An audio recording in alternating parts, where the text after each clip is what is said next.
음서거를 하겠습니다. 네, 오늘은요, 음,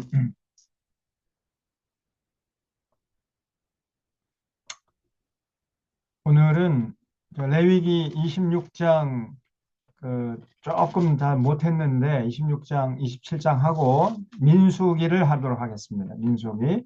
레위기 26장 한번 펴보세요. 레위기 26장. 아,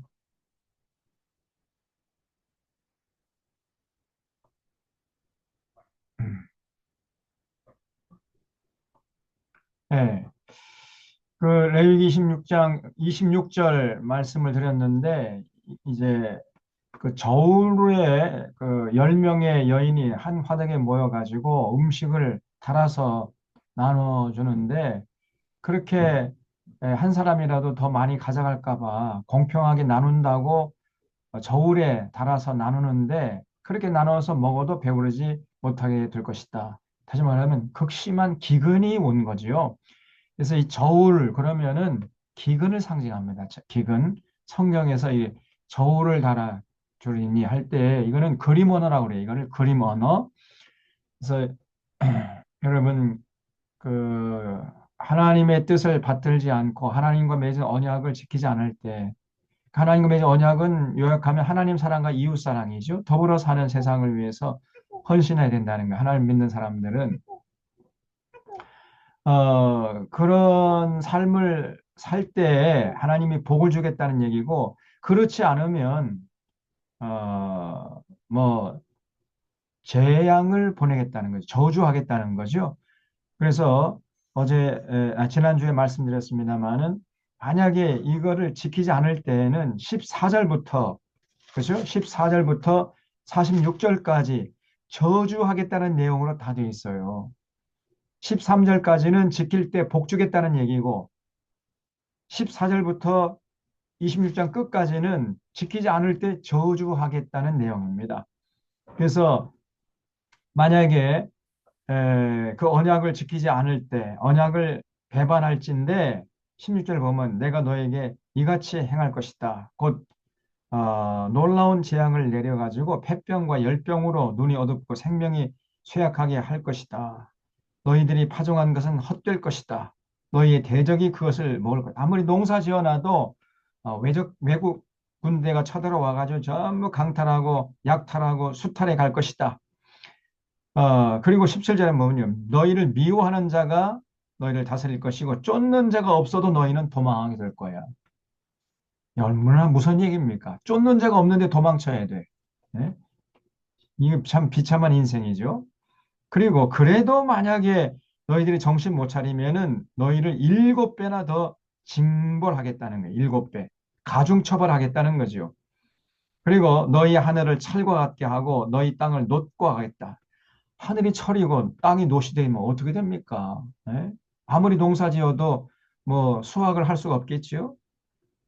그러니까 너희들의 수고가 헛것이 될 것이고 땅은 산물을 내지 못하고 그 나무가 열매를 맺지 못하게 된다는 거예요. 언제 너희들이 나와 맺은 언약을 지키지 않으면 그렇게 된다는 거예요.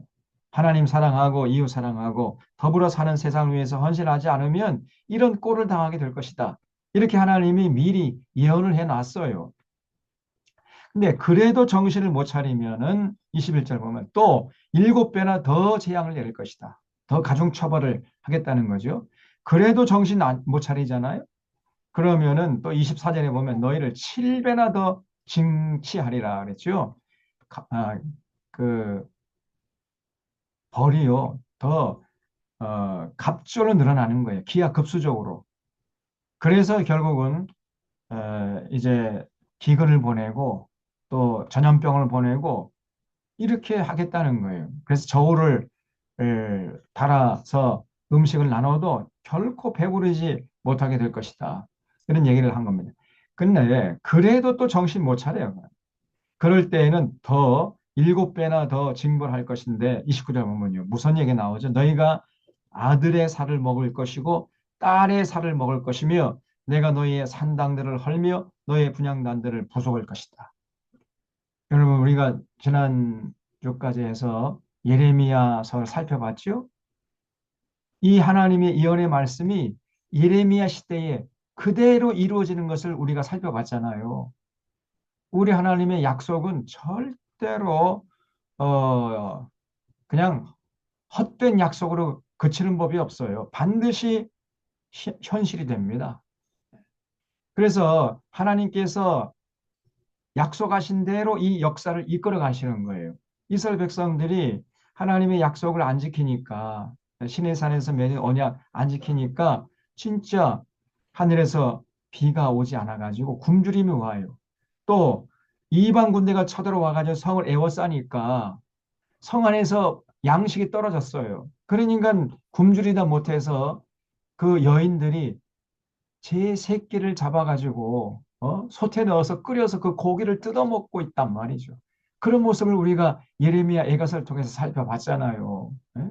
근데 비참한 현실이 이스라엘 역사 속에서 있었던 겁니다. 근데 이거를 하나님이 미리 이미 오래전에 모세를 통해서 예언해 놓은 거예요. 그래서 여기 29절 말씀 거기 줄 쳐주십시오. 너희가 아들의 살을 먹을 것이고 딸의 살을 먹을 것이다. 이게 정말 다 실상한 거죠. 어떻게 여러분 우리가 많은 재난을 당했습니다. 우리나라에서 아니 부모님이 그 우리가 아는 부모님은 자기가 굶어 죽는 한이 있더라도 제 새끼를 먹여 살렸잖아요. 우리의 어머님들, 우리 아버님들 그랬지 않습니까? 근데 이런 이 부정이라는 모정이라는 거는 무서운 거예요. 그래서 이 세상 역사를 보면은 사실 아니 굶주리지 못해가지고 그 부모가 제 새끼를 잡아서 고기 뜯어 먹다는 그 얘기를 들어본 적이 없어요. 저도. 그런데 이스라엘 역사 속에서 그것이 이루어졌던 거예요. 그러니까 이게 지옥이지 뭐 이게 어떻게 사람 사는 세상입니까? 이게. 예? 이렇게까지 하나님이 무섭게 예고를 하셨습니다. 반드시 지키라는 거예요. 하나님과 맺은 언약. 그 하나님 맺은 언약의 핵심은 하나님 믿는 사람들은 반드시 세상에 나가서 더불어 살아요. 더불어. 너 혼자만 잘 먹고 살려고 하지 말고 갑질하지 말고 힘 있다고 해가지고 교만하지 말고 오히려 힘 없는 사람을 도와주면서 더불어 사는 세상을 위해서 헌신하라. 가난한 사람들, 소외한 사람들, 억누린 사람도 숨쉴 공간을 좀 마련해 줘라. 이게 하나님의 명령이고 이스라엘 백성들은 그렇게 하겠다고 약속을 했어요. 근데 이런 하나님의 명령과 요구는 오늘 이 시대에도 똑같이 예, 하나님이 요구하십니다. 하나님의 요구는요. 어제는 이런 요구했다가 내일은 저런 요구하고 이런 하나님이 아니에요. 그 변덕쟁이 하나님이 아닙니다. 하나님의 요구는 어제나 오늘이나 내일이나 동일해요. 절대 변하지 않아요. 이 세상 끝날 때까지 하나님의 요구는 똑같습니다. 더불어 살아라. 그거를 창세기 띄운 계시록까지 우리가 확인할 수 있는 거예요. 다른 거 아닙니다. 신앙생활이라는 건 뭐냐? 예수님을 통해서 이제 구원받고 하나님의 백성이 된 것을 확신했으면, 그거를 믿었으면 그런 사람은 세상에 나아가서 더불어 사는 세상을 위해서 헌신하는 거예요. 그게 진짜 신앙입니다. 그렇지 않고 맨날 지 멋대로 세상에 나가서 제 혼자 잘 먹고 살려고 더 출세하려고 하고 자기 기득권이나 자기 명예를 위해서 그냥 뭐 아둥바둥 살아가면서 교회 와서 예배 드린다고 하나님이 기뻐할 줄 아세요? 천번의 말씀이에요. 만만의 콩떡입니다. 하나님이 오히려 분노하신다니까. 그런 분이 성경에서 계시하시는 하나님이세요. 그 하나님의 성함이 여호와입니다. 여호와 하나님. 그래서 이제 너희들이 만약에 내가 요구하는 이 명령, 더불어 살라는 명령을 지키지 않으면 내가 너희들 재앙을 보낼 것이라는 거예요. 그래서 31절 보면 너희의 성읍을 황폐하게 하고 너희 성소들을 황량하게 할 것이고 너희의 향기로운 냄새를 내가 흠양하지 아니할 것이다. 아무리 재물을 갖다 바쳐도 하나님이 기뻐 받으시지 않는다는 거예요. 향기로운 냄새, 그거는 하나님께 드리는 재물이겠죠. 그 재물을 우리 하나님이 절대 기뻐하지 않습니다, 여러분. 흠양하지 않아요. 그 땅을 황무하게 하리니 거기 거주하는 너희의 원수들이 그것을 말미암아 놀랄 것이며 내가 너희를 여러 민족 중에 흩을 것이고 내가 칼을 빼어 너희를 따르게 하리니 너희의 땅이 황무하며 너희 성읍이 황폐하리라. 너희가 원수의 땅에 살 동안에. 그래서 만약에 언약을 지키지 않으면 하나님이 이방 군대 보내가지고 이스라엘 백성들을 포로로 다 잡혀가게 하겠다는 거예요. 그러면 그 땅이 비겠지요? 그 이스라엘 그 팔레스타인 땅은 빌 거 아닙니까? 그러면 그때 비로소 이제 그 팔레스타인 땅이 안식을 누리게 되는 거죠. 그래서 원수의 땅에 너희들이 살 동안에 너희의 본토가 황무할 것이므로 땅이 안식을 누릴 것이다. 예. 그래서 하나님이요 약속대로 했어요. 이스라엘 백성들 정 말을 안 듣고 아무리 예언자를 보내고 또 보내고 목이 쉬도록 외쳐도 안 들으니까 이스라엘 백성들을 전부 포로로 다 잡아갔잖아요. 그런 바람에 이제 예루살렘은 텅 비었어요. 텅 비다 보니까 그 땅이 비로소 그때 안식을 누리게 됐던 겁니다. 그때 땅이 안식을 누리니 너희가 그 땅에 거주하는 동안 너희가 안식할 때 땅은 쉬지 못하였으나 이스라엘 백성들이 예루살렘에 거하는 동안에는 땅이 쉬질 못해요. 그냥 뭐 온갖 땅을 착취하고 또 그 땅 안에서 서로 시기하고 질투하고 미워하고 싸우고 다투고 그러다 보니까 땅이 안식을 누리지 못했는데 이스라엘 백성들이 전부 포로로 잡혀가니까 예루살렘 성에는 아무도 사람이 없으니까 그때 비로소 땅이 이제 안식을 누리게 된다는 거예요. 너희 그 땅이 황무할 동안에는 쉬게 되리라. 너희 남은 자에게는 그 원수들의 땅에서 내가 그들의 마음을 약하게 하리니 그들은 바람에 불린 잎사귀 소리에도 놀라 도망하기를 칼을 피하여 도망하듯 할 것이요 쫓는 자가 없어도 엎드러질 것이다. 여러분 바벨론 포로로 잡혀가면요 그 삶이 굉장히 비참해지지 않겠습니까? 잎사귀 소리에도 놀라요. 바람에 불려다니는 잎사귀 소리에도 깜짝깜짝 놀랄 정도. 그러니까 그 삶이 굉장히 불안한 거죠. 항상 불안해요. 그게 사람 사는 겁니까, 이게? 그래서 도망하기를 칼을 피하여 도망할 것이고 쫓는 자가 없어도 엎드러질 것입니다. 여러분, 이 걱정, 근심이 뼈를 마르게 하는 거거든요. 이 두려움과 걱정, 근심, 이거는 사람이 사는 게 아닙니다. 마음에 평안이 있고 걱정 근심이 없어야 이 사람이 사는 것처럼 사는 것이지.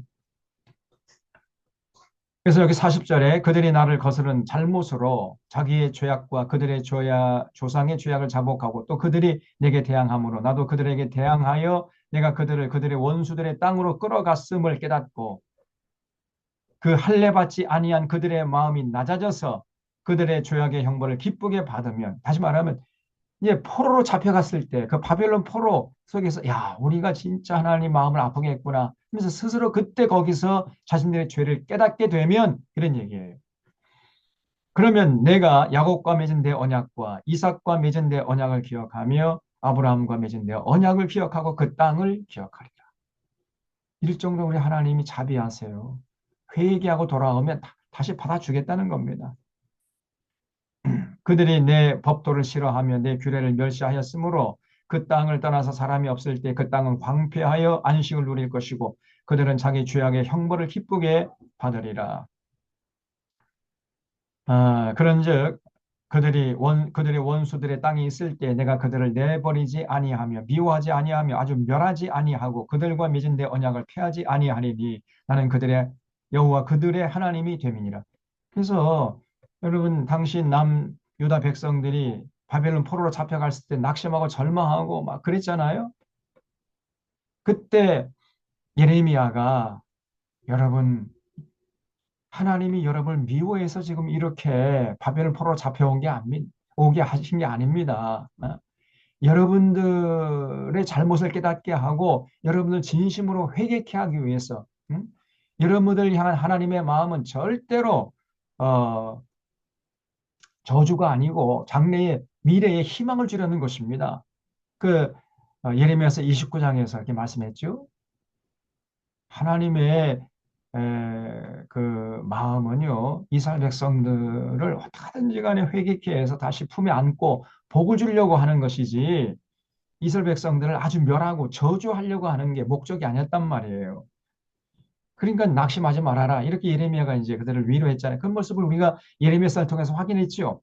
지금 벌써 그를 하나님께서 이 모세를 통해서 이미 벌써 한 500년 전에 다 예언을 해놓은 거예요, 이게.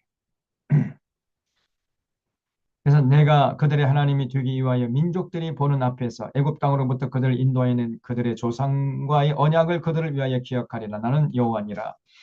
이것은 여호와께서 시내 산에서 자기와 이스라엘 자손 사이에 모세를 통하여 세우신 규례와 법도와 율법이니라. 그래서 반드시 그 하나님과 맺은 언약을 지키라는 겁니다. 지킬 때 개인은 행복하고 사회는 평화롭고 국력은 부강해져서 감히 어떤 열방들이 그 나라를 침범치 못하는 강한 나라가 된다는 거예요.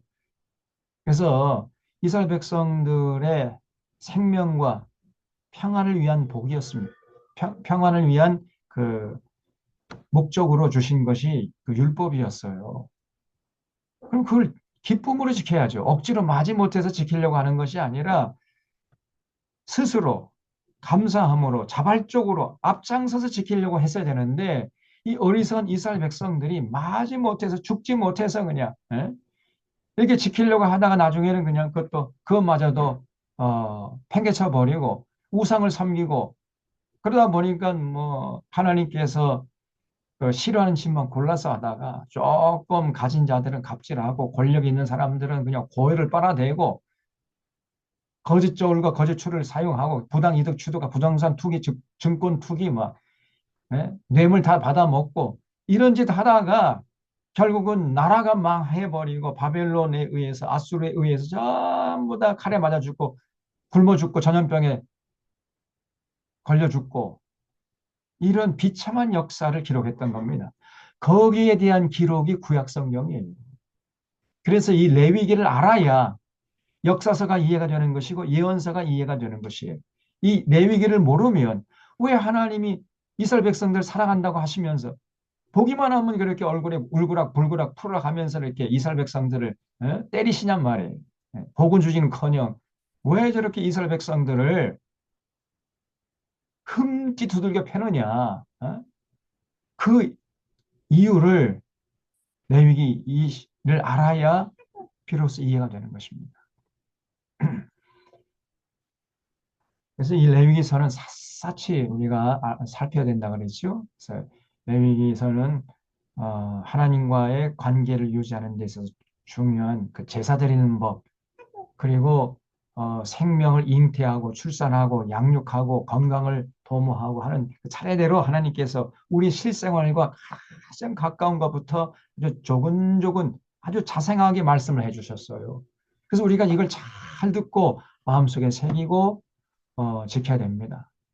그 오늘 이 시대에는 뭐 우리가 지키지 못할 것도 이제 왜냐면 희년법이라든가 안식년법 토지 샀다가 50년 지나면 돌려주고 뭐 그렇게 못 하잖아요. 지금 이 자본주의 사회 속에서. 그러나 법 정신만큼은 반드시 지켜야 돼요.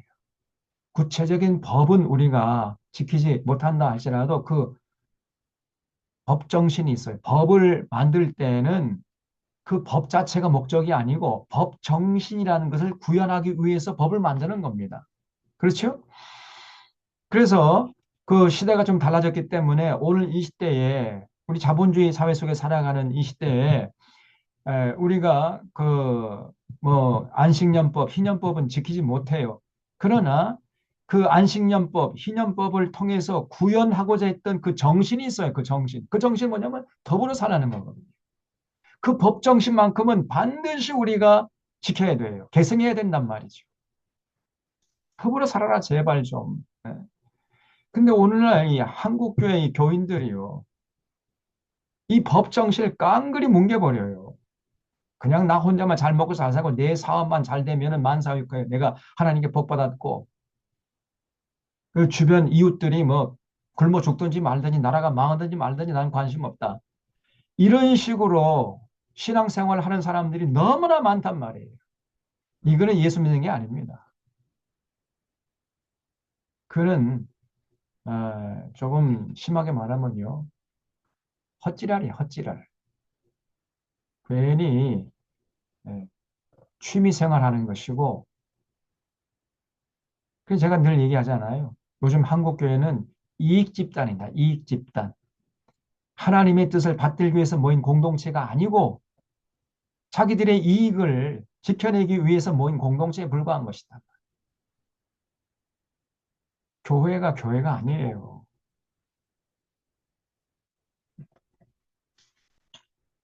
그런 식의 교회를 백날 첫날 해봤자, 그런 교회 가서 백날 첫날 예배 드려봤자 헛지랄 한 헛지랄. 하나님이 절대 기뻐하지 않습니다. 자, 그다음에 레위기 27장에서는 이제 그 헌금 얘기라고 그랬죠. 그래서 하나님 앞에 서원했을 때 바치는 그 예물에 대해서 쭉 얘기하고 있어요. 자, 이 정도로 하고 이제 민수기 합니다. 민수기.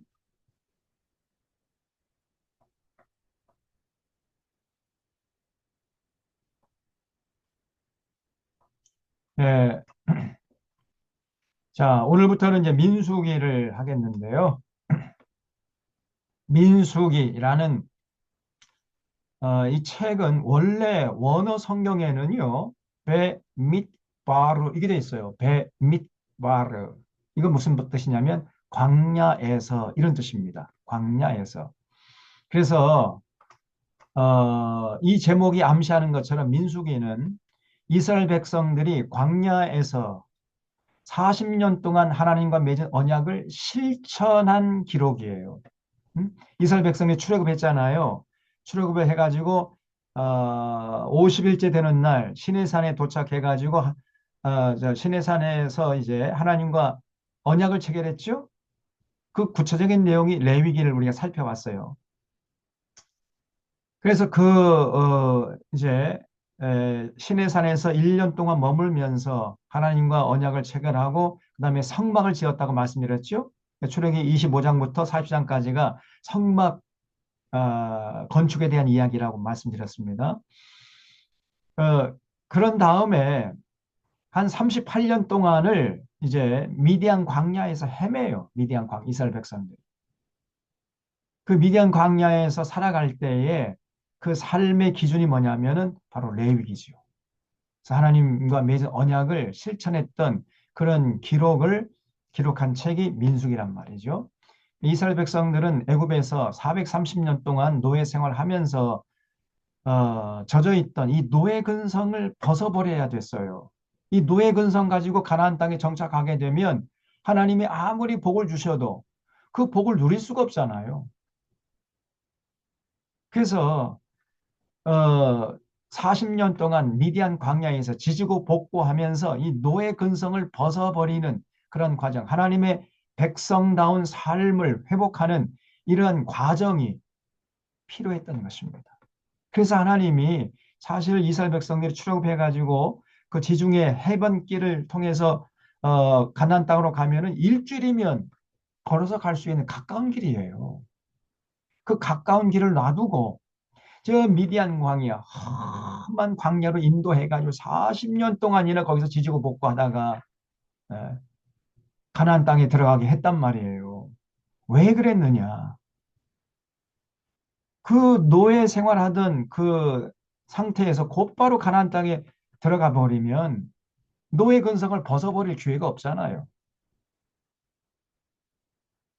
그러면은 이 사람들이 뭐 노예 생활할 때 그냥 뭐 불안하니까 뭐 더 긁어 모으려고 하고 가지려고 움켜쥐고 뭐 서로 시기하고 질투가 싸우고 다투고 조금만 문제 가지고 마음에 앙심 품고 이렇게 살아가는 게 노예 생활 아닙니까? 근데 하나님의 백성은 그러면 안 되지요. 그래서 그 노예 근성을 벗어버리고 하나님의 백성다운 삶을 연습하고 훈련하는 기간이 필요했던 거예요. 그게 바로 광야에서 40년 동안 레위기 언약을 실천해 본 기간이었던 거예요. 그리고 가나안 땅에 들어가면 그 가나안 땅이 무주공산이 아니고 이미 가나안 땅에 정착해 있던 가나안의 7족속들이 있었어요. 그래서 그 가나안 족속들의 삶도 닮지 말아야 됐던 거거든요. 거룩한 백성답게 구별되게 살아야 되는데 노예 근성을 가지고 그냥 그 자리에 가나안 땅에 들어가 버리면은 금방 가나안 족속들의 문화에 동화되어 가지고 하나님의 백성의 정체성을 잃어버리고 그러면 안 되잖아요. 그래서 하나님께서 이스라엘 백성들을 하나님의 택한 백성들의 정체성을 가지고 살도록 철저히 훈련시켰던 거예요. 그 기간이 미디안 40년 광야 기간이었던 것입니다. 그래서 그 기간에 대한 기록이 민수기예요. 그래서 원래 이 민수기라는 말은 백성 민자죠. 백성들의 숫자를 기록한 책이다. 이렇게 되어 있는데 원래 원어는 광야에서입니다. 베mit바르. 사실 민수기에서 백성들의 숫자를 기록한 내용이 나오긴 나와요. 민수기 1장하고 민수기 26장 딱 두 장만 백성들의 숫자를 기록한 내용이 나오고 나머지 전체는 미디안 광야에서 하나님과 맺은 언약, 그 하나님의 명령을 실천해 본 그 삶에 대한 기록입니다. 그래서 광야에서라는 제목이 훨씬 더 적합해요. 민수기라는 제목보다도 광야에서 베mit바르. 그래서 이 민수기란 우리가 번역할 때에도 이 성경책을 민수기라고 번역하지 말고 광야에서 이렇게 번역을 하면은 참 민수기를 이해하는데 많이 도움이 될 텐데 민수기라고 이렇게 정해놔 버렸어요. 참 안타까운 노릇이죠. 자, 그래서 민수기의 내용을 살펴보면요. 1장, 2장은 첫 번째 인구조사 및 진편성에 대한 내용입니다. 그래서 1장 보세요. 1장 1절에 이스라엘 자손이 애굽 땅에서 나온 후 둘째 해, 둘째 달, 첫째 날에, 그러니까 둘째 해면은 출애굽한 첫 번째 해 말고 그 다음 해라는 말이죠. 둘째 해, 둘째 달. 그럼 이거를 달수로 계산하면 몇 개월째 되는 달이라는 얘기예요. 두 번째 달, 두 번째 해, 두 번째 달이니까 이게 바로 26개월이 아니라 14개월째 되는 첫째 날 그런 말이죠. 14개월째 되는 첫째 날 여호와께서 시내 광야 회막에서 모세에게 말씀하 이르시되 너희는 이스라엘 자손의 모든 회중 중 각 남자의 수를 그들의 종족과 조상의 가문을 따라 그 명수대로 계수할지니 이스라엘 중 20세 이상으로 싸움에 나갈 만한 모든 자를 너와 아론은 그 진영별로 계수하되. 그러니까 민수기에서 나오는 모든 그 이스라엘 백성들 계파별 숫자는요. 20세 이상 된 남자로서 전쟁에 나갈 수 있는 청년들만 계수한 거예요. 그래서 여자들이라든가 어린아이들이라든가 노인네들은 그 계수에 포함되지 않았습니다. 그래서 각 지파별로 계수해 보니까 어,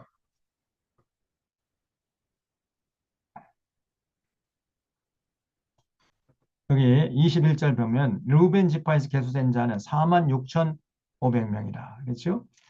또 23절에 시몬 지파에서 계수된 자는 5만 9,300명. 25절에 갓 지파에서 계수된 자는 4만 5,650명. 27절 유다 지파에서 계수된 자는 7만 4,600명. 29절에 이사갈 지파에서 계수된 자는 5만 4,400명. 31절에 스불론 지파에서 계수된 자는 5만 7,400명. 33절에 에브라임 지파에서 계수된 자는 4만 500명. 그다음에 35절에 므낫세 지파에서 계수된 자는 3만 2,200명이고 37절에 베냐민 지파에서 계수된 자는 3만 5,400명이고 39절에 단 지파에서 계수된 자는 6만 2,700명이었고 41절에 아셀 지파에서 계수된 자는 4만 1,500명이었고 43절에 납달리 지파에서 계수된 자는 5만 3,400명이었다. 그래서 45절 이같이 이스라엘 자손이 그 조상의 가문을 따라 20세 이상으로 싸움에 나갈 만한 이스라엘 자손을 다 계수되었으되 계수된 자의 총계가 전부 다 12지파를 다 합해 보니까 60만 3,550명이었다는 거예요. 그러니까 약 60만 명이 출애굽한 겁니다. 이거는 20세 이상 된 남자들만 센 거예요. 그러니까 성비가 1대1이니까 그만큼의 여성들도 있었겠죠. 그리고 아이들도 있었을 것이고 노인네들, 어르신도 있었을 것이고 그래서 보통 4배를 곱해야 돼요. 그러면 60만 곱하기 4 하면 6, 4, 24, 한 200만 명 정도 출애굽한 거죠. 이스라엘 백성들이 애굽에서 한 200만 명 정도 출국을 했다고 성경학자들이 다 봅니다. 근데 그 속에는 이제 레위 지파는 들어가지 않았다는 거죠. 그다음에 쭉 나오고요. 그다음에 2장에 보면 이제 진 편성 및 행군 순서가 나오는데 이스라엘 백성들이 행진을 할 때 오합지졸처럼 우르르 몰려왔다 우르르 몰려가고 그렇게 한 게 아니고요. 각 지파별로 지정된 장소가 있었습니다. 예, 그러니까 동서남북으로 이제 각 지파별로 그 진을 편성해 가지고 성막 중심으로 움직였던 거예요. 성막이 가면 가고 성막이 서면 서고 이렇게 아주 질서정연하게 행진했던 거예요. 40년 동안 성막 중심으로. 그런 얘기가 2장에 쭉 나오는데 2장 3절에 동방해 돋는 쪽에 진 7자는 진영별로 유다의 진영에 군계에 속한 자라. 유다 자손의 지휘관은 암미다답의 아들 나손이요 그의 군대로 계속된 자가 7만 4,600명이며 그 곁에 진 7자는 이사갈 지파라. 이사갈 자손의 지휘관은 수알의 아들 너나넬이요 그의 군대로 계속된 자가 5만 4,400명이라. 그리고 수불론 지파라. 수불론 자손의 지휘관은 헬론의 아들 엘리압이요 그 군대로 계속된 자가 5만 7,400명이니 유다 진영에 속한 군대로 계속된 군인의 총계는 18만 6,400명이라.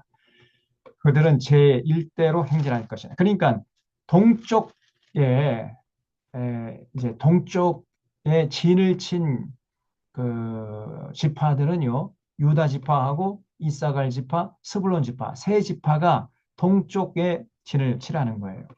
그 다음에 이 10절에 뭐 남쪽에는 르우벤 군대 그리고 12절에 시몬 지파 그 다음에 14절에는 갓 지파 남쪽에는 르우벤 지파, 시몬 지파, 갓 지파가 이렇게 진을 치고 그 다음에 18절에 서쪽에는요 에브라임 지파 그 다음에 20절에 므낫세 지파 22절에 베냐민 지파 이 세 지파가 또 포진해 있고 25절 북쪽에는 단 지파 그 다음에 27절에 아셀 지파 그리고 29절에 납달리 지파 이 세 지파가 북쪽에 진을 치라는 거예요. 그래서 여기 보시면은 하나님께서 출애굽한 이스라엘 백성들의 숫자를 조사하라고 명령하셨습니다.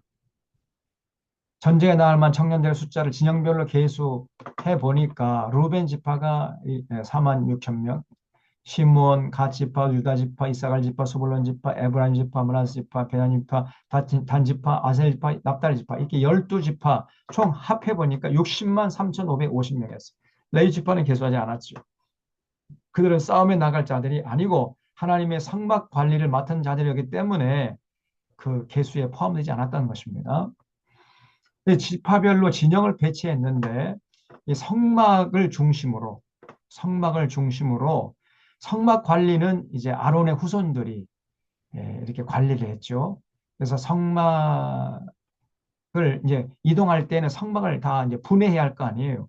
성막을 분해해 가지고 그 아론의 자손들 제사장들이 어깨에 메고 성막을 옮겼던 것입니다. 그래서 성막 관리는 이제 아론의 자손들인데 무라리 자손, 그다음에 고앗 자손, 게르손 자손이 성막 관리에 임했던 것이고, 그리고 이제 이 동쪽 지방이 유다 지파, 이사갈 지파, 스불론 지파가 포진해 있었고요. 그다음에 서쪽 지방의 에브라임 지파가 기준 지파로서 므낫세 지파, 베냐민 지파. 그다음에 남쪽에는 루벤 지파가 이제 기준 지파예요. 그다음에 시몬 지파, 갓 지파가 포진해 있었고 북쪽에는 단 지파가 기준 지파로서 아셀 지파, 납달리 지파. 이렇게 동서남북으로 12지파가 아주 자기 자리 진영에 딱 포진해 가지고 성막 중심으로 행진해 성막에 가면 가고 성막에 서면 서고 이렇게 40년을 살았던 것입니다. 다시 말하면 하나님 중심으로 이스라엘 백성들이 하나님 중심으로 사는 삶을 40년 동안 훈련했던 거예요. 그런 다음에 이제 가나안 땅 들어갈 수 있도록 하나님이 허락하셨던 것입니다. 그래서 이렇게 성막이 있죠. 이렇게 성막을 중심으로 동서남북으로 12지파가 질서정연하게 포진을 했던 거예요. 성막이 이제 에, 분해돼 가지고 성막이 움직이면 이스라엘 지파도 움직이고 성막이 움직이지 않으면 이스라엘 지파도 움직일 때까지 그냥 주구장창 기다리는 거예요. 이렇게 행진을 했다는 것입니다. 그래서 이스라엘 백성이 출애굽을 해가지고 여기가 지금 에담 광야, 수르 광야, 신광야, 시내 광야, 바란 광야, 그다음에 여기가 신광야라고 그랬죠. 신광야. 그래서 시내 광야에서 여기서 이제 45일 만에 도착해가지고 3일 쉬었다가 모세가 시내산에 올라갔다가 퇴짜 맞고 다시 내려와서 다시 올라갔죠. 그래서 50일째 되는 날 하나님과 언약을 체결해서 이걸 오순절이라고 그래요. 그렇게 체결하고 그 다음에 이제 성막을 만드는데 1년 정도 이 시내산에 머무르다가 2년째 되는 둘째 달에 이제 바란광야로 떠났다는 거예요. 바란광야.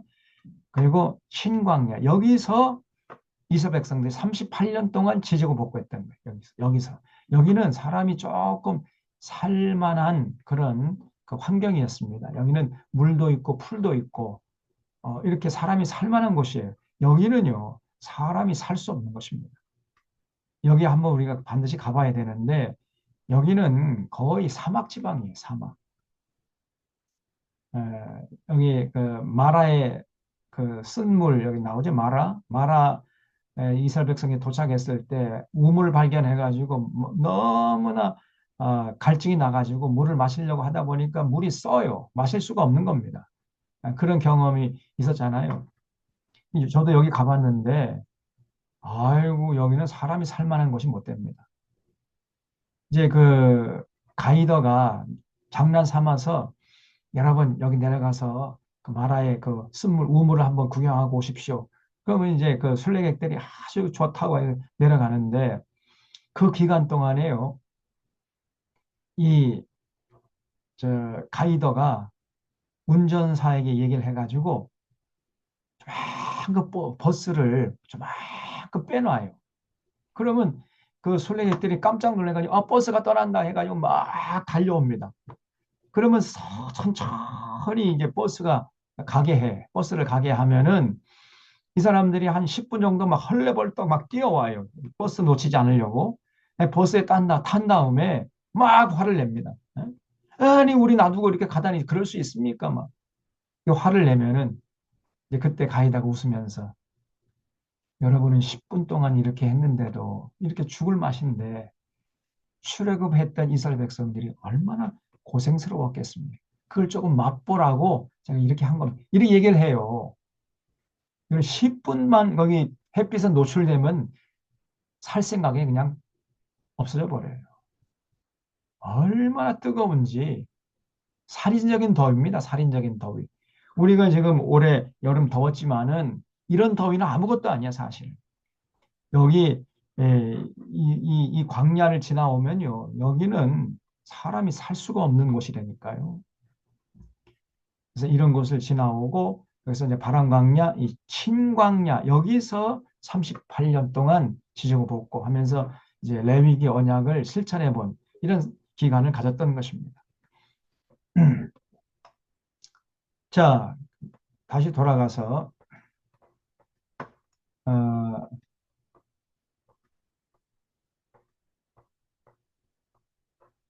그래서 1장과 2장은 첫 번째 인구조사하고 진을 편성한 그런 내용으로 돼 있어요.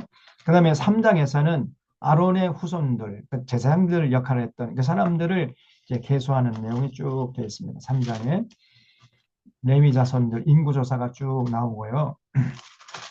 그다음에 4장에서는 무라리, 게르손, 고핫 자손, 다시 말하면 제사장들의 임무가 여기 자세하게 부여되어 있어요. 그러니까 무라리 자손은 어디서 어떤 역할을 감당하고 게르손 자손, 고핫 자손은 어디서 이게 다 전부 다 성막 관리입니다. 성막 관리. 네, 그런 내용으로 쭉 돼 있어요. 그다음에 5장에서는 죄값에 대한 규례와 의심의 법 규례, 죄를 범한 사람을 어떻게 처리할 것인가.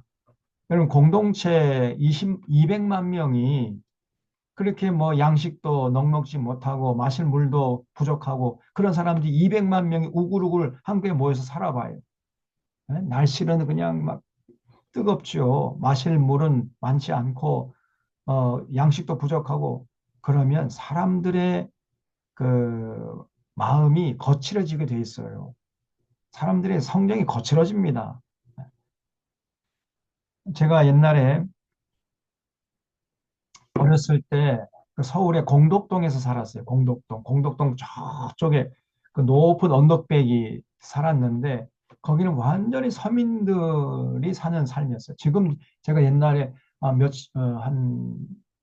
몇 달 전에 그 공덕동 가보니까 지금 완전히 황골탈퇴했더라고. 그때의 모습은 완전히 사라지고요. 고층 아파트들이 그냥 줄지어 서 있는데 사실 그 옛날에는 거기가 서민들이 살던 거의 달동네는 아니지만은 서민들이 사는 주거단지였습니다. 제가 거기서 어린 시절에 보냈는데, 그러니까 높은 언덕배기에서 마을이 조성되어 있기 때문에 여름에요, 나이가 뜨겁고 뭐 이제 가뭄이 들면은 물이 안 나와, 수돗물이 안 나와 버려요. 그러면 이제 하루에 한 번씩 그 소방서에서 물차를 보내죠, 물차. 그러면 이제 동네 사람들이 그 물차가 오잖아요. 그러면 뭐 각 집에 있는 양동이들 전부 가져 나와 가지고 물 받아가는 겁니다. 그러니까 먼저 나온 사람이 그냥 뭐 이제 먼저 줄을 서 가지고 먼저 많이 받아가려고 막 하고 그 뒤에 온 사람들을 또 막 헐레벌떡 뛰어오고 그래서 또 중간에 조금 더 얌체짓 하는 사람이 있잖아요. 좀 늦게 온 사람이 딱 봐가지고 중간에 새치기를 해요. 가운데 딱 끼어들면은 뒤에 있는 사람이 막 화를 냅니다. 뭐야 이게 막 그러면서 막 육두문자 써가면서 서로 싸우고 다투고 아니 조금 내가 뭐 했는데 뭐가 뭐 대수냐고 서로 싸우고 다투고 그래요. 제 어린 시절에 그걸 보면서 야 환경이 어려워지면은 사람들의 심성이 거칠어지게 돼 있다. 그걸 제가 어렸을 때 경험했다니까. 그런데 이스라엘 백성들은요 200만 명이나 된 사람이 마실 물도 없죠. 양식도 다 떨어지죠. 그러니까 얼마나 거칠었겠습니까? 그냥 아주 사소한 거 가지고 다투는 거예요. 싸우고 아무것도 아닌 문제 가지고. 그래서 사실 광에서 인신 난다고 그런 말이 있잖아요. 환경이 좋고 형편이 넉넉하면요 마음도 넓어지게 돼 있어요. 그러나 환경이 거칠어지면 마음도 좁아지게 돼 있습니다. 그래서 아무것도 아닌 문제 가지고 싸우는 거예요. 그래서 거기에 대한 그, 그 벌을 하나님께서 아주 자세하게 말씀해 놓으신 거예요. 그게 5장입니다. 그래서 이 죄값에 대한 규례와 의심의 법 문제, 남자나 여자나 여기 6절 보면 사람이 범하는 죄를 범하여 여호와께 거역함으로 죄를 지으면 그 지은 죄를 자복하고 그 죄값을 온전히 갚되 5분의 1을 더하여 그가 죄를 지었던 그 사람에게 돌려줘라. 아주 철저하게 공평하고 공정하게 하라는 거예요. 그다음에 6장에 보면요. 나시린법에 나옵니다. 이거는 알아둬야 돼요. 이 나시린법, 나시린이라는 거는 자기가 스스로 하나님 앞에 구별되게 살겠습니다라고 서운하는 것입니다. 그래서 하나님이 쓰시기에 합당한 삶으로 준비돼 가지고 하나님께서 무슨 일을 맡기든지 감사함으로 그 일을 딱 부러지게 해내겠습니다. 그렇게 결심한 사람들이 나시린 서원을 하는 거예요. 이 나시린 서원은 남자도 할 수 있었고 여자도 할 수 있었습니다. 그리고 그 기간도 자기가 선택하는 거예요. 그냥 한 달 하고 싶은 사람 한 달만 하고 1년 하고 싶은 사람 1년 하고 평생 나는 나신으로 살겠습니다. 그럼 평생 나신 서원을 하는 거죠. 그래서 그렇게 나시는 서원을 한 사람은요. 아무렇게나 살아가면 안 됩니다. 구별되게 살아야 돼요. 여기 6장 2절에 이스라엘 자손에게 전하여 그들에게 이르라 남자나 여자가 특별한 서원, 곧 나시린의 서원을 하고 자기 몸을 구별하여 여호와께 드리려고 하면 포도주와 독주를 멀리하며 포도주로 된 초나 독주로 된 초를 마시지 말며 포도즙도 마시지 말며 생포도나 건포도도 마시지 말지니 그랬죠. 자기 몸을 구별하는 모든 날 동안에는 포도나무 솟아는 씨나 껍질이라도 먹지 말지며 그 서원을 하고 구별하는 모든 날 동안은 삭도를 절대로 그 머리에 대지 말 것이라. 자기 몸을 구별하여 여호와께 드리는 날이 차기까지 그는 거룩한즉 그의 머리털을 길게 자라게 할 것이며 자기 몸을 구별하여 여호와께 드리는 모든 날 동안은 시체를 가까이 하지 말 것이요 그 부모 형제 자매가 죽었을지라도 죽은 때라도 그로 말미암아 몸을 더럽히지 말 것이니 이는 자기 몸을 구별해 하나님께 드리는 표가 그 머리에 있습니다. 그렇죠? 그러니까 나실인 서울을 하게 되면 그 사람은요 독주를 마시면 포도주나 술 어떤 술도 입에 대면 안 된다는 거예요. 그리고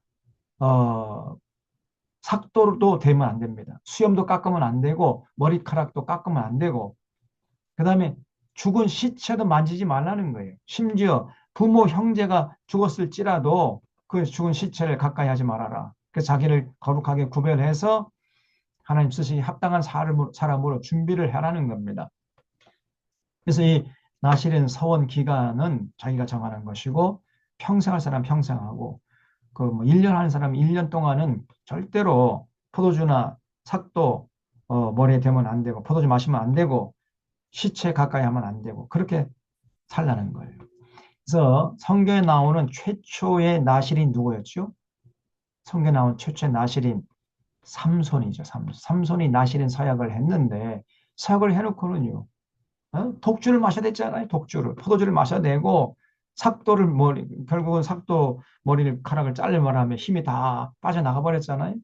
그래서 블레 사람들에게 잡혀가지고 두 눈을 뽑혀가지고 그 들릴라는 그 아주 그 요물을 만나가지고요. 그 혼과 정신 다 뺏겨버리고 심지어 두 눈까지 뽑혀버리고 비참한 꼴을 당했지 않습니까? 나실은 서원을 했으면 제대로 해야 되는데 이 삼손이 서원을 해놓고 제대로 그 서원의 약속을 지키지 않음으로 해서 비참한 인생이 되고 말았어요. 우리가 하나님 앞에 약속하는 거 신중하게 하고 약속했으면 반드시 지키셔야 돼요. 반드시. 여러분 함부로 하나님 앞에 서원하는 게 아닙니다. 그 옛날에 부흥회 때에 어떤 처녀가 요즘에 부흥회도 잘 안 합니다만은 또 누가 부흥회 해도 뭐 갈 사람도 없어요. 또 가봤자 그 부흥회 가봤자 들을 내용이 아무것도 없습니다. 그저 성경 구절 한 구절 읽어놓고는 온갖 세상 돌아가는 얘기하고 뭐 부흥회 한 날 가보면은요 1시간 30분 정도 뭐 집회해도 30분은 이제 헌금 한 사람 이름을 부르가면서 헌금하라고 강조해. 그리고 30분 동안 또 찬양하고 또 30분 동안은 온갖 무슨 사람들 웃기는 얘기하고 그러다가 끝나는 거예요. 성경의 은혜와 진리 찾아볼 수가 없습니다. 그것이 오늘날 부흥이에요. 그래서 요즘에는 뭐 부흥회 또 잘 안 하지만은 해봤자 갈 사람도 없어요. 성경 강좌를 해야 됩니다. 성경 학교 이렇게 우리처럼 이렇게 해야 돼요.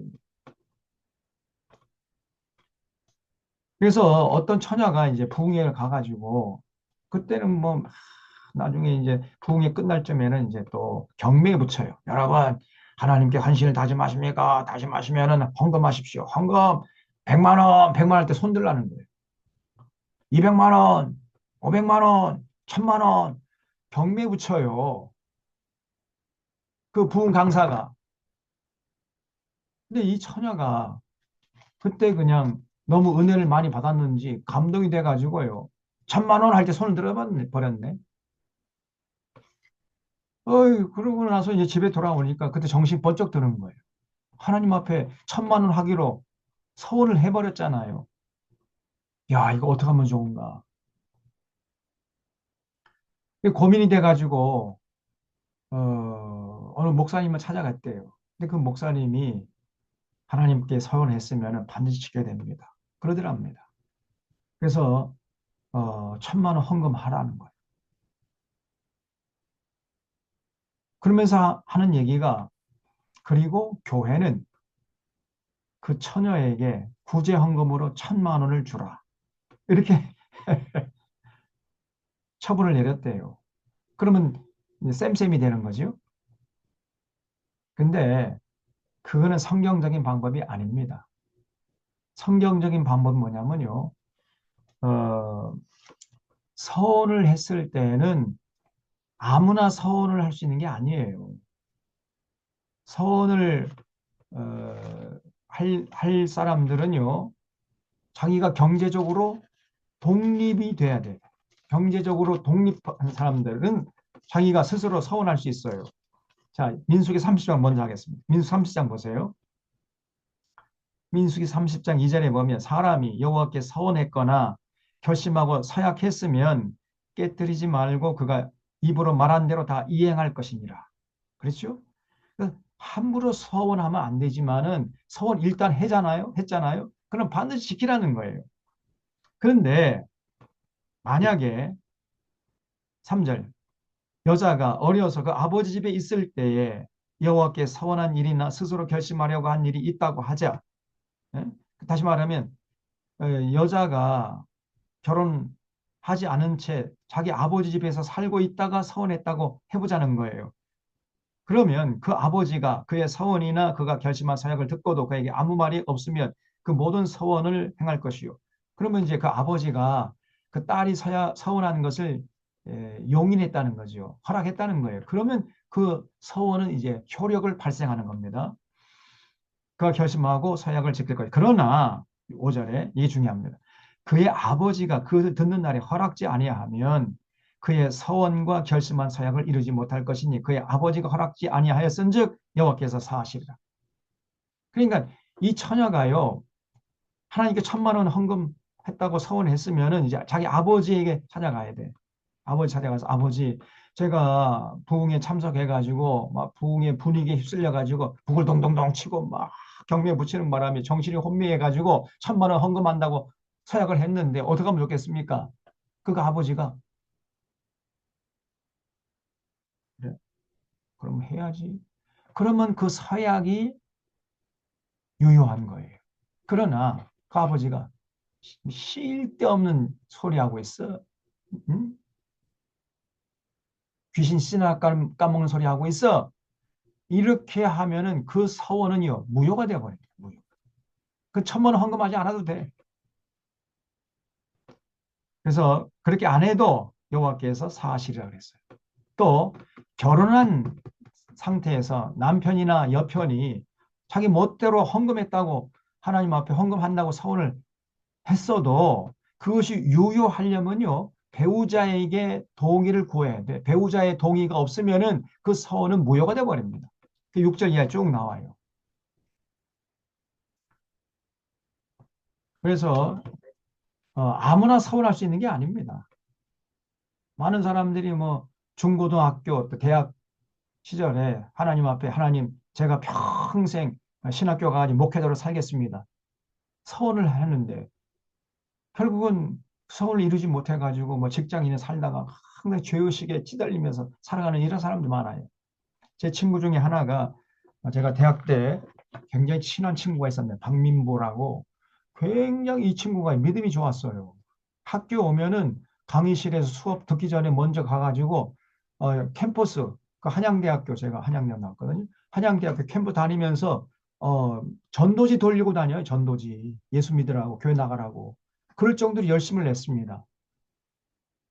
그리고 저랑 굉장히 친했는데 제가 교회 다니니까 야, 민영 우리 대학 졸업하면은 신학교 가지고 목사 되자. 그래서 하나님께 헌신하자. 자기는 헌신하기로 하나님 앞에 서원했다는 거예요. 음?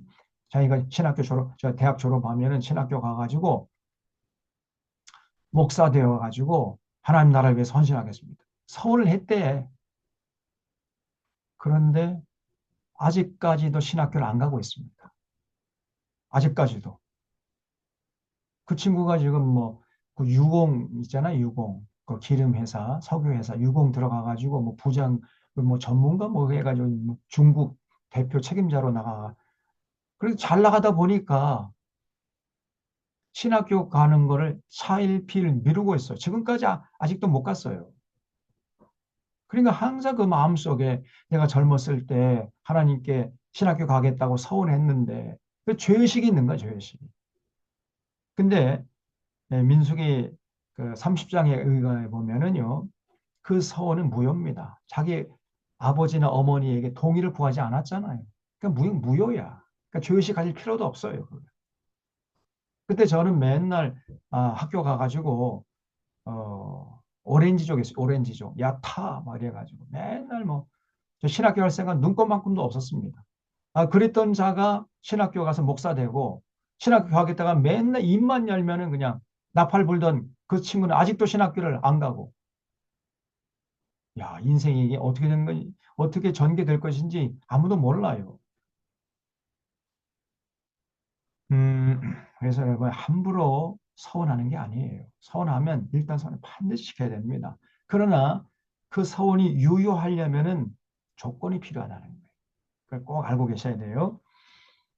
자, 그래서 6장에 다시 돌아와서 이제 나실인 서약을 했는데 삼손이 이걸 안 지켰어요. 그러다가 인생이 패가 망신했잖아요.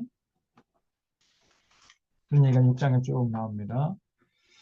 그 다음에 이제 7장에서는 재단 봉헌식 예물이 나와요. 그래서 이제 1년 동안 그 시내산에 머물면서 성막을 다 완성했잖아요. 성막을 다 완성하고 그 성막 봉헌식, 재단 봉헌식에 드리는 예물 내용이 쭉 여기 나옵니다. 7장 여기 12절에 보면 첫째 날에 헌물을 드린 자는 유다 지파 암미다답의 아들 나손. 그다음에 18절에 둘째 날에는 이사가리의 지휘관 수아리 아들 드다넬이 헌물을 드렸고요. 24절 셋째 날에는 스불론 자손의 지휘관 헬론의 아들 엘리압이 헌물을 드렸고 30절에 넷째 날에는 루벤 자손의 지휘관 스데올의 아들 엘리술이 헌물을 드렸고 36절에 다섯째 날에는 시므온 자손의 지휘관 수리사 의 아들 술루미엘이 헌물을 드렸고 42절에는 여섯째 날에는 이제 갓 자손 48절 일곱째 날에는 에브라임 자손 54절에 여덟째 날에는 므낫세 자손 60절에 아홉째 날에는 베냐민 자손 66절 열째 날에는 단 자손 72절에 열한째 날에는 아셀 자손 그다음에 78절에 보면 열두째 날에는 납달리 자손이 헌물을 바쳤다는 거예요. 자, 이렇게 해서 이제 7장에 보면 재단 봉헌식에 드린 예물에 대한 기록이 자세히 기록되어 있고 8장에서는 성막에서 봉사하기 위한 절차예요. 자, 여러분 성막에 들어가서 이제 제사장들이 봉사를 할 때에 아주 까다로운 절차가 있어야 돼요. 아무나 성막에 못 들어갔습니다. 그래서 8장 2절에 아론에게 말하 이르라 등불을 켤 때에는 7등잔을 등잔대 앞으로 비추게 할지니라 하시매 아론이 그리하여 등불을 등잔대 앞으로 비추도록 켰으니 여호와께서 모세에게 명령하신 것 같았더라. 이 등잔대의 제작법은 이러하니 곧 금을 쳐서 만든 것인데 밑판에서 그 꽃까지 쳐서 만든 것이라. 모세가 여호와께서 자기에게 보이신 양식을 따라 이 등잔대를 만들었더라. 자, 제가 출애굽할 때 여러분 그 성막 성소가 있잖아요. 성소에 가면 성소 딱 들어가면 지성소를 바라보고 왼쪽으로 그 일곱 등잔대가 있다고 그랬죠. 일곱 등대. 그다음에 오른쪽에는 떡 12개를 만들어 가지고 두 줄로 6개씩 진설에는 진설대가 있고 진설병이 있다고 그랬죠. 그리고 가운데에는 향을 켜 가지고 그 연기가 하늘로 올라가도록 하는 향단, 금 향단이 있다고 그랬잖아요. 그래서 지금 여기 8장에는 그 성소의 그 등잔대 그 관리를 하라는 내용으로 되어 있습니다. 그래서 아론이 그 등불을 등잔대 앞으로 비춰가지고 절대로 꺼지게 하면 안 돼요. 그 다음에 5절에 보면 여호와께서 모세에게 말씀하 이르시되 이스라엘 자손 중에서 레위인을 데려다가 정결하게 하라. 너는 이같이 하여 그들을 정결하게 하되 곧 속죄의 물을 그들에게 뿌리고 그들의 전신을 삭도로 밀게 하고 그 이복을 빨게 하여 몸을 청결하게 하고 그들에게 수송아지 한 마리를 번제물로 기름 섞인 고운 가루를 그 소제물로 가져오게 하고 그 외에 너는 수송아지 한 마리를 속죄 제물로 가져오고 레위인을 회막문 앞에 나오게 하고 이스라엘 자손의 온 회중을 모으고 레위인을 여호와 앞에 나오게 하고 이스라엘 자손이 그들에게 안수하게 한 후에 아론이 이스라엘 자손을 위하여 레위인을 흔들어 바치는 제물로 여호와 앞에 드릴지니 이는 그들에게 여호와께 봉사하게 하기 위함이라. 그러니까 레위인들이 이제 제사장들이 되었잖아요. 제사장 역할을 하려면은 아주 복잡한 절차가 필요했다는 거죠. 먼저 전신의 털을 삭도로 밀라는 거예요. 그래서 의복을 정결하게 청결하게 이제 빨아서 입고 그다음에 그 죄를 지은 게 있으니까 속죄 제사를 먼저 드려야 돼. 그 후에 성막에 들어가서 봉사하게 하라는 것입니다. 그래서 레위인들은 성막에서 섬기는 자들이기 때문에 거룩하게 구별될 필요가 있다는 거죠. 음, 14절 보면 너는 이같이 이스라엘 자손 중에서 레위인을 구별하라. 그리하면 그들이 내게 속할 것이라. 내가 그들을 정결하게 하여 요새로 드린 후에 그들이 회막에 들어가서 봉사할 것이니라. 그들은 이스라엘 자손 중에서 내게 온전히 드린 바 된 자니라. 하나님께 온전히 드려진 바 된 그 사람들이 제사장들이었어요. 그 제사장들이요. 거룩하게 구별돼야죠. 제사장들이 타락하면 이제 끝나는 거죠. 오늘도 마찬가지입니다. 교회 지도자들 중에 목사 장로들이 타락하면 그건 끝나는 거죠. 특별히 목사들이 타락하면 끝나는 거예요.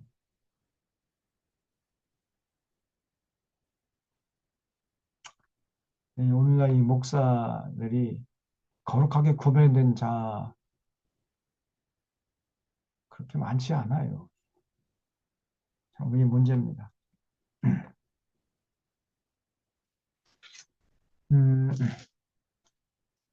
그래서 여기 민수기 8장 20절에 모세와 아론과 이스라엘 자손의 온 회중이 여호와께서 레위인에 대하여 모세에게 명령하신 것을 다 따라서 레위인에게 행했다는 거죠. 곧 이스라엘 자손이 그같이 그들에게 행하였더라. 레위인이 이에 죄에서 스스로 깨끗하게 하고 그들의 옷을 빨매 아론이 그들을 여호와 앞에 요제로 드리고 그가 또 그들을 위하여 속죄하여 정결하게 한 후에 레위인이 회막에 들어가서 아론과 그의 아들들 앞에서 봉사하니라. 그다음에 23절에 보면 여호와께서 모세에게 말씀하여 이르실 때 레위인은 이같이 할지니 곧 25세 이상 25세 이상으로는 회막에 들어가서 봉사. 그러니까 제사장이 되려면요. 25세 이상이 넘었어야 돼요. 25살 이상이 된 사람만 제사장 노릇할 수 있다는 거죠. 복무하고 봉사할 것이요. 50세부터는 그 일을 쉬어 봉사하지 아니할 것이나. 50세 까지만 제사장 역할을 하고 50세 넘으면은 은퇴하라는 거예요. 제사장에서 은퇴해야 됩니다. 죽을 때까지 주구장창 게 아니고 50세까지만 하라는 거예요. 25세부터 시작해가지고 50세까지. 그냥 25년 동안 제사장으로 성전에서 성막에서 봉사하라 이렇게 말씀했어요. 25세에서 시작해가지고 50세 은퇴하라는 거예요. 오늘날 이 목사님들은 어, 30세 이상이 되어야 목사 안수 자격이 줍니다. 30세 이상 돼야.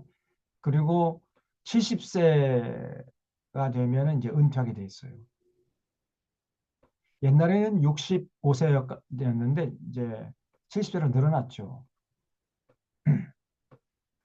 근데 이제 합동 측에서는요, 요즘에 어떤 그 법을 총회에 상정하냐면은 그 75세까지 할 수 있도록 해달라. 그런 건의안을 상정을 해요. 합동 측에서. 그때마다 부결되고 아니 75세까지 하면은 그렇잖아도 지금 한국 교회가 줄어들고 있는데 젊은 목사들이 설 자리가 없는데 어떻게 하라는 얘기냐? 젊은 목사들은 그냥 막 불고락 푸르락 하죠.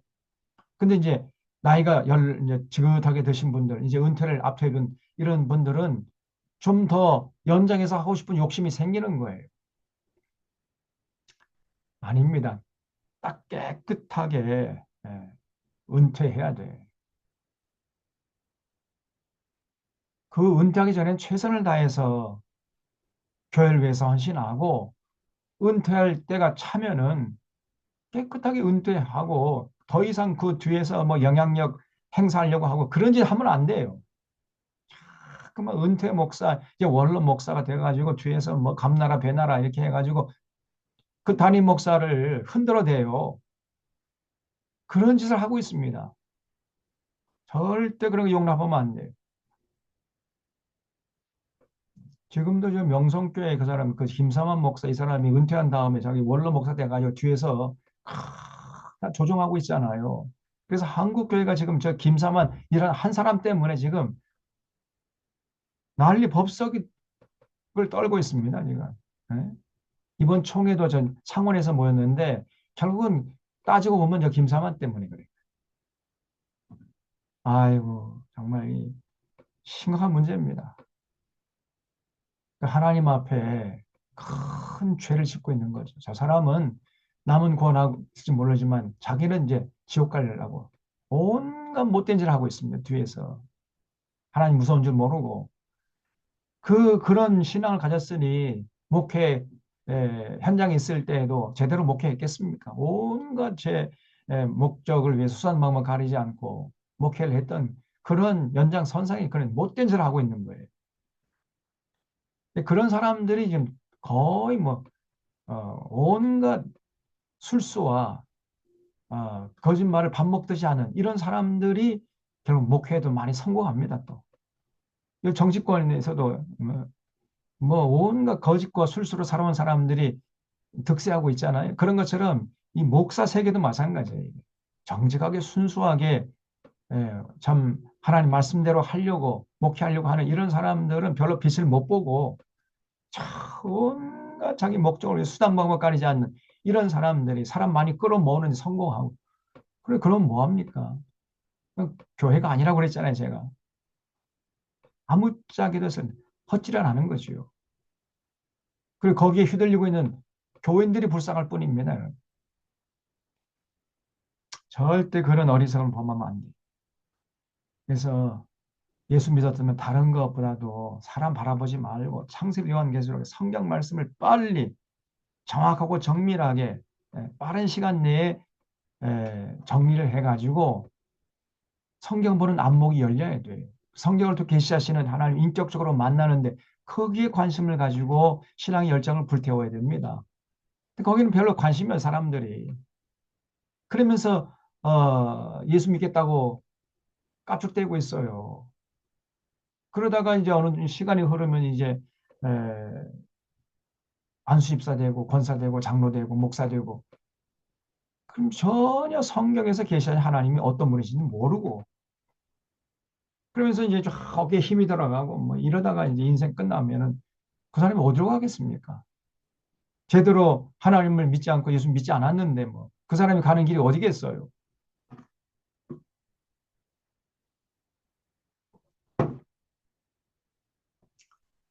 어, 그래서 25세 이상부터 제사장 역할을 하고 50세가 되면 은퇴하게 하라.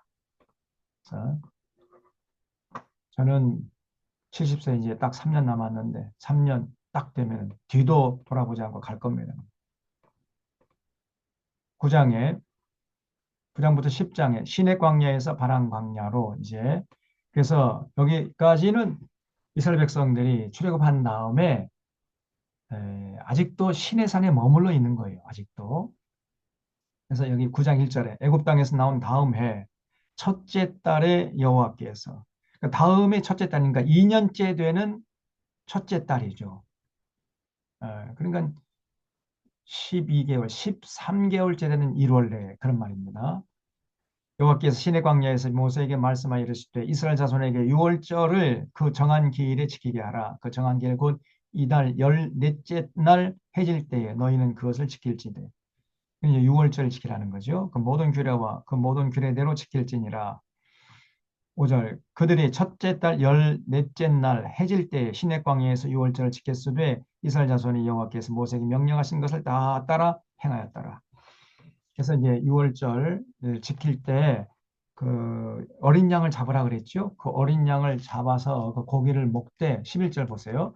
둘째 달 14째 날 해질 때 그것을 지켜서 어린 양의 무교병과 쓴 나물을 아울러 먹을 것이고 그러니까 무교병이라는 것은 누룩을 넣지 않고 만든 빵이에요. 그게 딱딱하죠. 맛도 하나도 없어요. 부풀지 않았으니까. 왜 그런 걸 뭐라 했냐면 그 출애굽할 때 그 고생스러운 것을 그 후손들이 경험하도록 하기 위해서 6월절의 빵은 누룩을 넣지 않고 만들라는 거예요. 그리고 쓴 나물, 쓴 나물을 먹으라는 겁니다. 그때 그 이스라엘 백성 선조들의 출애굽할 당시에 그 고통을 그 무교병과 딱딱한 맛이 없는 빵을 먹고 쓴 나물을 먹으면서 후손들이 체험을 하라고 이렇게 하는 명령하시는 거예요. 그 무교병과 쓴 나물을 아울러 먹을 것이고 아침까지 그것을 조금도 남겨두지 말며 그 뼈를 하나도 꺾지 말아서 유월절 모든 율례대로 지킬 것이니라 그랬죠. 그 유월절 어린 양의 그 뼈는 절대로 꺾지 말라 그랬어요. 그런데 놀랍게도요. 예수님께서 십자가에 달려 돌아갔을 때 로마 군병들이 좌우에 함께 십자가에 못 박혔다가 죽은 강도들의 그 뼈는 다 꺾었는데 이상하게도 예수님의 그 뼈는 꺾지 않았다. 그런 기록이 나와요. 요한복음 19장 한번 펴보세요. 요한복음 19장 36절.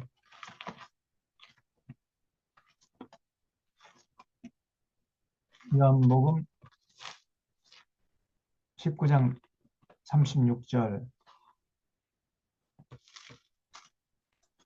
34절부터 보면 그중 한 군인이 창으로 옆구리를 찌르니 그 피와 물이 나오더라. 이를 본 자가 증언하였으니 그 증언이 참이라. 그는 자기가 말하는 것이 참인 줄 알고 너희로 믿게 하려 함이니라. 이 일어나는 것은 그 뼈가 하나도 꺾이지 아니하리란 성경을 응하게 하려 함이라. 또 다른 성경에 그들이 그 찌른 자를 보리라 하였느니라. 그랬죠.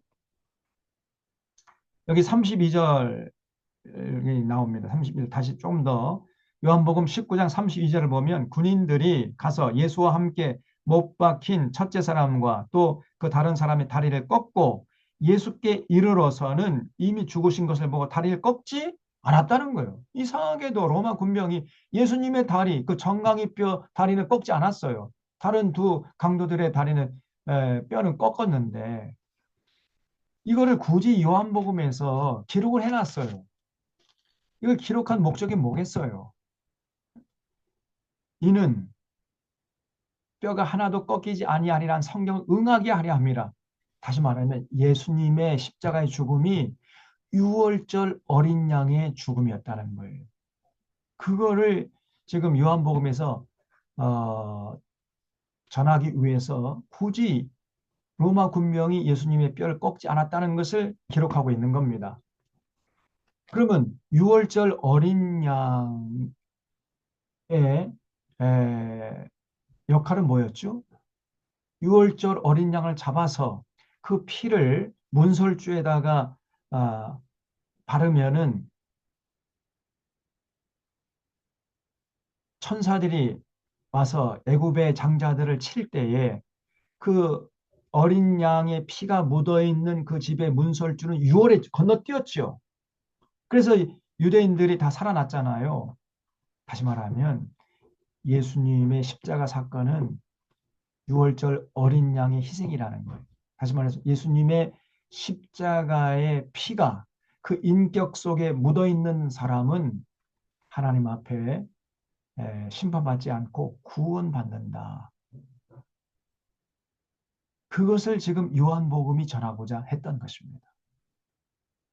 여러분, 예수님의 십자가의 보혈이 나의 모든 죄를 사해 주셔서 하나님께서 나를 거룩하게 구별되게 해주셨다. 이거를 믿는 게 이게 믿음이잖아요. 그게 예수님의 십자가의 은혜잖아요. 그런 사람은 그 예수님의 피가 그 인격 속에 묻어 있는 거예요. 그 십자가의 보혈이 그 인격과 그 생각과 그 사상 속에 묻어 있는 그 사람은 그 구원의 감사와 감격이 넘치겠죠? 그러면 그 사람은요, 이 땅에 사는 동안에 함부로 살지 않습니다. 제 멋대로 살지 않고, 제 속에 오른 대로 살지 않고, 자기의 전통이나 습관에 따라서 살지 않고, 이제는 예수님의 가르침에 응답해서 살려고 애를 써요. 세상에 나가서 빛과 소금 역할을 감당하려고 하고, 주변 사람들은 다 그저 에, 에, 잘난 맛에 살려고 하고, 더 잘 먹고 잘 살려고, 다 긁어 모으려고 하고, 막 높아지려고 수단만 가리지 않고, 거짓과 술수로 살고, 이렇게 해도 절대로 그런 삶을 닮아가지 않고, 그 예수님의 십자가의 은혜에 감사해서 예수님의 가르침을 따라야지 해가지고 아무리 주변 사람들이 부동산 투기하고 증권 투기하고 주가 조작하고 뇌물 받아먹고 할지라도 그 예수님의 십자가의 보혈이 그 인격 속에 묻어있는 사람은 절대로 그러질 않았단 말이에요. 더불어 사는 세상을 위해서 앞장서 헌신한단 말. 이게 진짜 믿음이에요.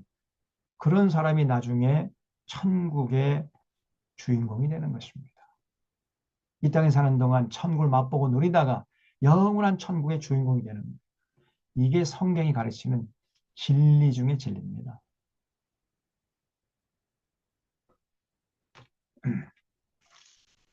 그래서 놀랍게도 이 민수기 9장에서 그 유월절 어린 양의 뼈는 꺾지 말라고 그랬는데 이상하게도 예수님의 십자가 사건 후에 로마 군병들이 예수님의 뼈를 꺾지 않았단 말이에요. 그 사건하고 연결이 됩니다. 그래서 여기 12절 보면은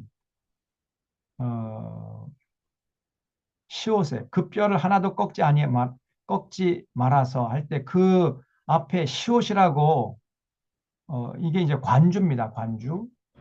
시옷이라고 돼 있죠. 그 시옷 옆에 보면 조그만 글씨로 출애굽 출 12 콜론 46 인 요 19 콜론 36 이 돼 있죠. 그 관주예요. 이 관주 성경 반드시 여러분 관주 성경 가지고 다니시라 그랬잖아요. 네? 일반 성경 가지고 다니면 안 됩니다. 관주 성경을 구해 가지고 성경을 읽으면서 이 관주까지 참고하면서 성경을 읽어 가셔야 돼요. 그래서 요한복음 제가 조금 전에 19장 36절 보면은 그 얘기가 나와요. 그래서 이 성경이 성경을 해석하도록 이렇게 해서 여러분 관주 성경과 이 난회주 맨 밑에 그 난회주 해석이 나와 있어요. 그런 걸 참고하면서 성경을 읽어가면은 성경을 오해하지 않을 수가 있게 되고 성경을 쉽게 이해할 수가 있습니다. 잘 활용하시라 그 말이죠. 그래서 6월절을 이제 지킨 다음에 음, 15절 보면은 성막이 이제 출발하게 되면 이스라엘 백성들이 출발하는 거죠.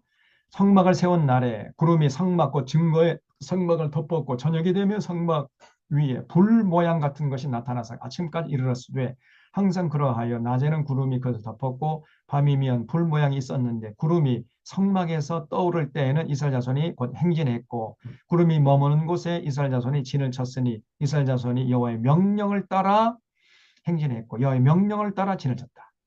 그러니까 여호와의 명령에 순종하는 법을 30년, 38년 동안 연습하고 훈련했다는 거예요. 하나님이 가라 하면 가고 서라 하면 서고 하나님 명령대로. 그래서 이스라엘이 그 애굽에서 노예 생활한 노예 근성을 벗어버리는 그런 혹독한 훈련 기간을 가졌던 것입니다. 구름이 성막 위에 머무는 동안에 그들이 진영에 머물렀고 구름이 성막 위에 머무는 날이 오래일 때에는 이스라엘 자손이 여호와의 명령을 지켜 행진하지 아니했으며 혹시 구름이 성막 위에 머무는 날이 적을 때에도 그들이 다만 여호와의 명령을 따라 진영에 머물고 여호와의 명령을 따라 행진하라. 그러니까 여호와의 명령을 따라 했다는 이야기가 계속 반복돼요. 우리도 이 땅에 사는 동안 여호와의 명령을 따라 가고 여호와의 명령을 따라 서고 그렇게 살아야 돼요. 그게 복된 삶입니다. 근데 대부분 사람들이 이 명령 그까짓 거 현실에서는 무시해버립니다. 자기 하고 싶은 대로 해버려요. 자기 감정에 충실하고 자기 욕심에 따라서 그냥 휘둘려버리고 세상 가르침에 휘둘려버리고 세상 흐름에 자기 몸을 맡겨버리고 그러면서 교회 나와서 예배 드린다는 거예요. 네? 엉터리입니다. 그런 식으로 신앙생활 해봤자 백날 해봤자 헛수고라니까요. 음, 그래서 여기 21절에 혹시 구름이 저녁부터 아침까지 있다가 아침에 그 구름이 떠오를 때에는 그들이 행진했고 구름이 밤낮 있다가 떠오르면 곧 행진하였으며 이틀이든지 한 달이든지 1년이든지 구름이 성막 위에 머물러 있을 동안에는 이스라엘 자손이 진영에 머물고 행진하지 아니하다가 떠오르면 행진하였으니 곧 그들이 여호와의 명령을 따라 진을 치며 여호와의 명령을 따라 행진하고 계속 여호와의 명령을 따라는 말이 반복되지요. 또 모세를 통하여 이르신 여호와의 명령을 따라 여호와의 직임을 지켰더라.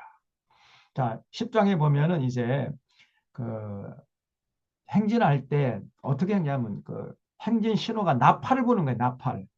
나팔을 은으로 두 개 만들어 가지고 나팔 3절에 10장 3절. 두 개를 볼 때에는 온 회중이 회문문 앞에 모여서 내게로 나올 것이고 하나만 볼 때에는 이스라엘 천부장된 지휘관들이 모여서 내게 나올 것이며 너희가 그걸 크게 볼 때에는 동쪽 진영들이 행진하고 두 번째로 크게 불면 남쪽 진영이 행진하라. 떠나려 할 때에는 나팔 소리를 크게 불 것이며 또 회중을 모을 때에도 나팔을 불 것이나 소리를 크게 내지 말며 그 나팔은 아론의 자손인 제사장들이 불지니 이는 너희 대대 영원한 율례니라.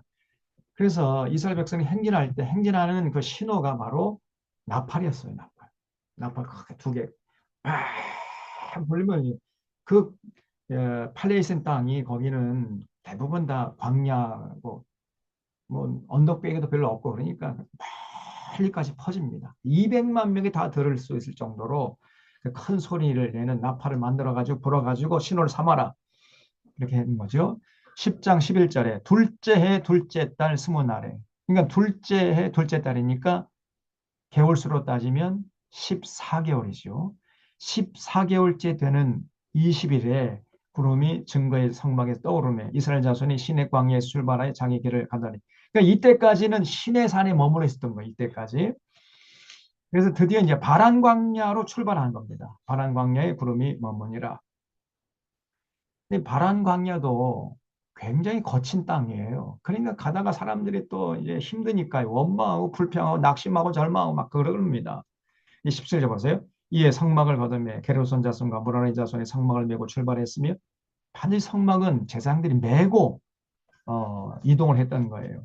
다음에 루벤 진영의 군계에 속한 자들이 그들의 진영별로 출발했으니 루벤 군대는 스데올의 아들 엘리술이 이끌었고 시몬 자손 지파의 군대는 수리사렛의 아들 술루미엘이 이끌었고 갓 자손 지파의 군대는 두루엘의 아들 엘리에삼이 이끌었더라.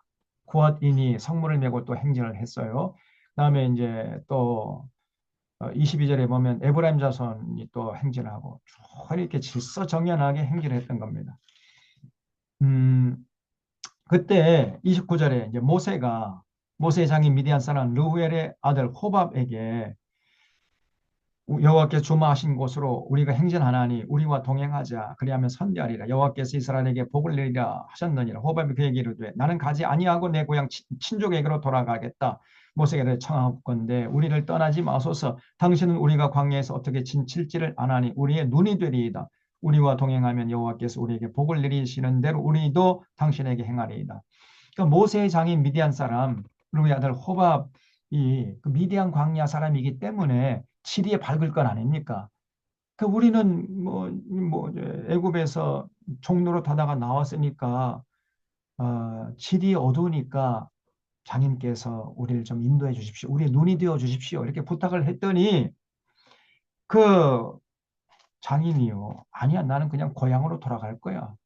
그러더라는 거예요. 그러니까 이제 모세가 큰일 났어요. 그래서 모세가 자꾸 이제 그 장인의 호밥의 바짓가랑이 붙잡고 제발 우리를 떠나지 말고 우리가 광야에서 어떻게 어디로 가야 되는지 모르니까 진칠 곳을 잘 우린 좀 인도해 주십시오. 이렇게 이제 부탁을 했다는 거예요. 그래서 이제 떠나지 않았다는 겁니다. 자, 36절에 그가 떠날 때에는 모세가 말하되 여호와여 일어나서 주의 대적들을 흩으시고 주를 미워하는 자가 주 앞에 도망하게 하소서 하였고 다시 말하면 사방의 적들이 득식을 해요. 응? 그가 쉴 때는 말하되 여호와여 이스라엘 종족들에게 돌아오소서 하였더라.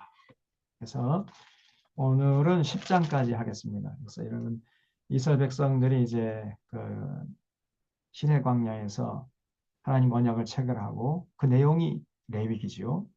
그다음에 성막을 만들고 성막 중심으로 12지파가 다 각자 동서남북으로 포진해가지고 이제 바란 광야로 떠나는 그런 장면까지 우리가 살펴봤습니다. 다음 주에 이제 11장 이어서 계속 하도록 하는데 또 이스라엘 백성들이 조금 어려우면 낙심하고 걱정하고 근심하면서 원망하고 불평하고 아이고 안 되겠다 다시 애굽으로 돌아가자 막 이렇게 나와요. 그러니까 하나님이 그냥 실망의 실망을 그만하고 다 싹 쓸어버리려고 그랬어요. 그런 흥미진진한 이스라엘 백성들의 출애굽 이후의 역사가 이제 민수기의 11장 이하에서 계속 나오는데 그 내용들은 다음 주에 살펴보도록 하겠습니다. 여러분 기대를 가지시고 참여해 주시고요. 기도하고 마치겠습니다. 하나님 아버지 이스라엘 백성들이 출애굽한 후에 시내 광야에서 하나님과 언약을 체결하고 성막을 만든 다음에 이제 다시금 시내 광야를 떠나서 바란 광야로 떠나는 모습을 봤습니다. 성막을 만들고 성막 봉헌식을 한 다음에 성막 중심으로 동서남북으로 12지파가 포진해서 질서정연하게 행진하는 모습을 봤습니다. 여호와의 명령을 따라 가고 여호와의 명령을 따라 서는 이런 모습을 봤습니다. 저희들도 이 땅에 사는 날 동안까지 우리 속에는 옳은 대로 살지 않게 하시고 우리의 감정대로 살지 않게 하시고 예수님께서 우리에게 가르쳐주신 그 신의 가르침을 마음에 새겨서 가르침에 순종하면서 아름답게 살아가는 복된 인생들 다 되게 하여 주시옵소서. 한 주간 동안에 어지러운 세상에 나아가서 빛과 소금 역할을 잘 감당하다가 다시금 건강한 모습을 만날 수 있도록 저희들을 주장하시고 인도해 주시옵기를 바라고 감사하오며 예수님의 이름으로 기도하옵나이다. 아멘. 예, 한 시간 동안 여러분 경청해 주셔서 감사드립니다. 감사합니다. 감사합니다. 수고하셨습니다. 감사합니다. 보내시고요. 감사합니다. 네, 다음 주에 뵙도록 하겠습니다. 감사합니다. 네, 수고하셨습니다.